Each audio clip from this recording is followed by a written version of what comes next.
கும்பகோணத்தில் போலீசின் கையை உடைத்ததாக தமிழக வெற்றி கழகத்தைச் சேர்ந்த 2 பேர் தற்போது கைது செய்யப்பட்டிருக்கிறார்கள்.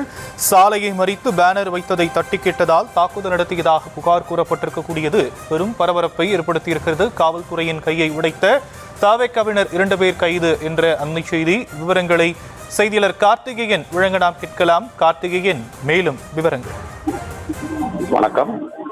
கும்பகோணம் நால் ரோடு பகுதியில் நேற்று முன்தின இரவு பிளக் பேனர்களை வைத்துக்கொண்டு தவேகவினர் பகுதியில் வழியாக செல்லக்கூடிய வாகனங்கள் செல்ல முடியாத அளவிற்கு பிளக் பேனர்களை வைத்திருக்கிறார்கள்.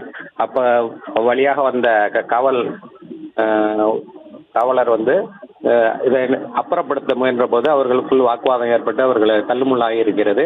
இதில் காவலருக்கு கையில் எலும்பு முறிவு ஏற்பட்டு இது குறித்து தகவல் அறிந்த போலீசார் அவரை மீட்டு மருத்துவமனையில் அனுமதித்திருக்கிறார்கள். இந்த நிலையில் இந்த தவேக பிளக் பேனர் வைத்துக்கொண்டு தகராறில் ஈடுபட்ட இருவரை அங்கிருந்து தப்பி சென்று உள்ளனர். இவர்களை தேடி வந்த போலீசார் அவர்களுக்கு இருவரையும் தற்போது கைது செய்திருக்கிறார்கள். காளி என்பவர், மற்றொரு அருண் என்பவர், இருவரையும் கைது செய்து காவல்துறையினர் நடவடிக்கை எடுத்து வருகின்றனர்.